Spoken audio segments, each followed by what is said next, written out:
turismo cultural pode também ser massificado, o turismo criativo não. É uma oposição, por assim dizer, ao turismo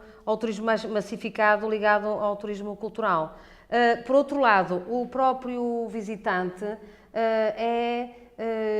implicado em várias atividades onde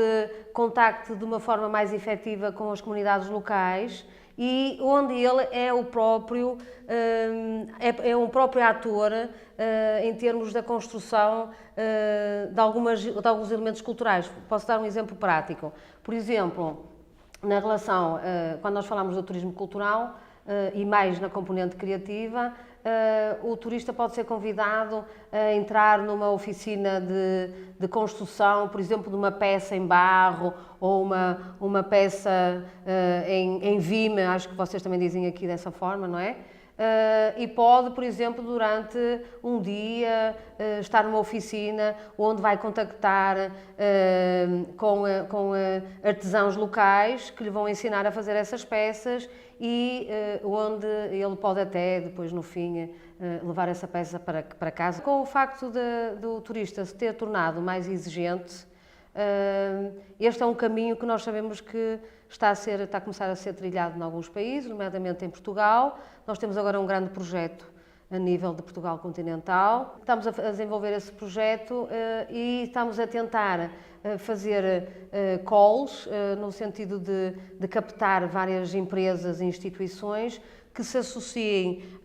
aos centros de investigação, que são 5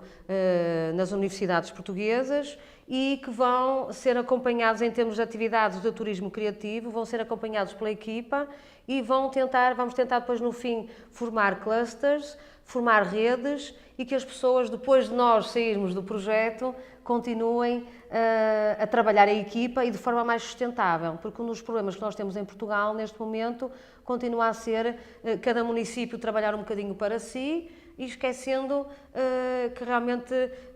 tem mais-valias, ganha mais-valias se conseguir trabalhar a equipa com os outros municípios, quanto mais não seja da sua região, não é? Cada um quer sempre fazer alguma coisa de novidade, diferente, e esquecem-se que o turista, para ficar mais tempo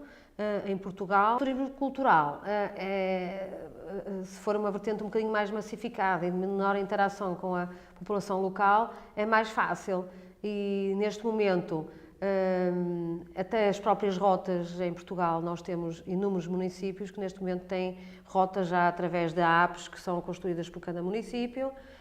e que são utilizadas depois por parte de cada um dos visitantes, ou então já guias interativos com base na realidade aumentada que são utilizados mais ou menos nestes últimos 3, 4 anos, que foi o boom de crescimento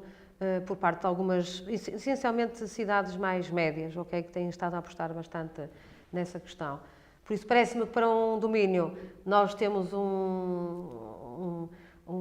futuro muito promissor em termos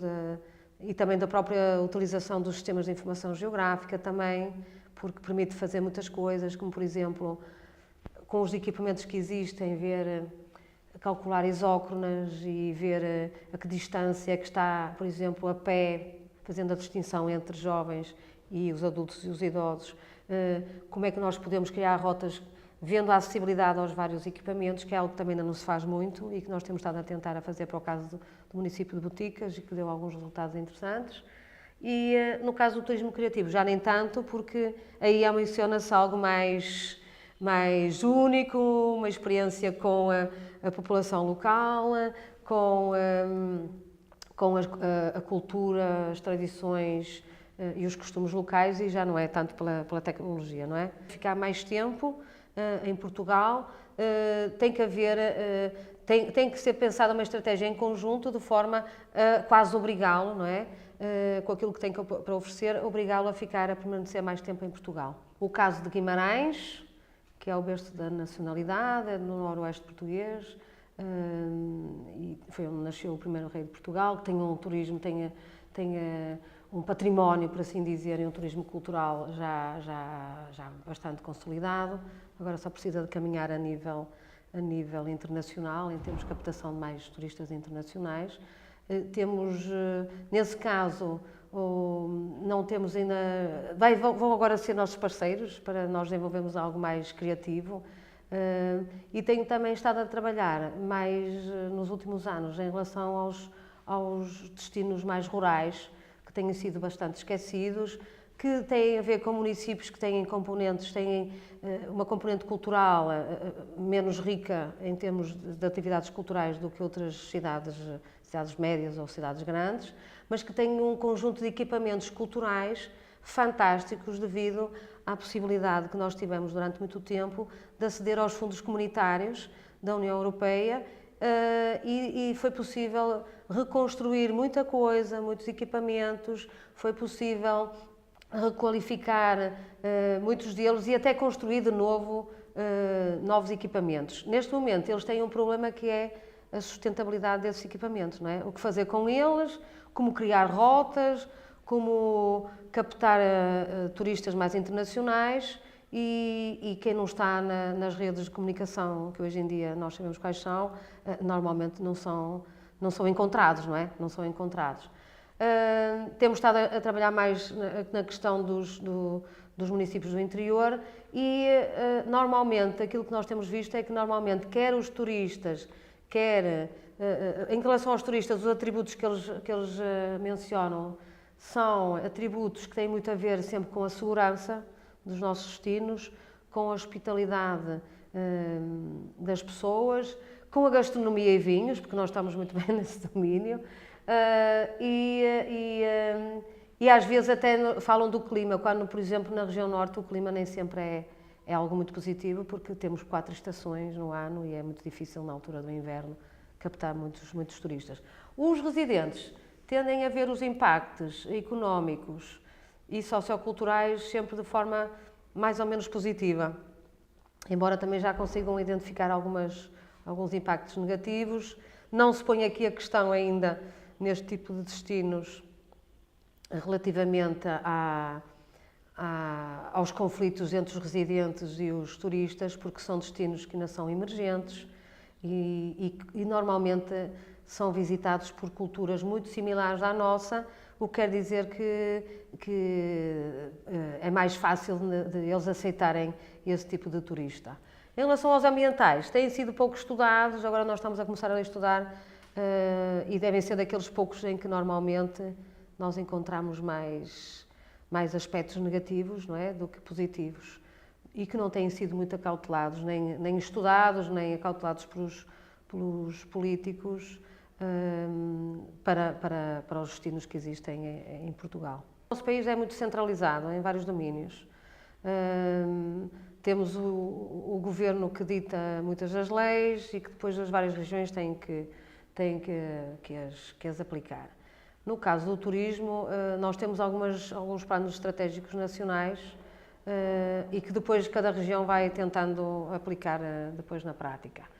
A maior parte das vezes esses planos estratégicos têm sido definidos sem escutar os residentes e cada município, de acordo com a região turística à qual pertence, vai tentando de uma forma bastante isolada, vai aplicando aquilo que lhes parece ser mais importante. Nós neste momento estamos a tentar mudar com alguns municípios no noroeste português a forma de estar, porque eles não estão realmente habituados a trabalhar com os residentes e nós chamamos a atenção que são os residentes que interagem com os visitantes, não são os políticos que interagem com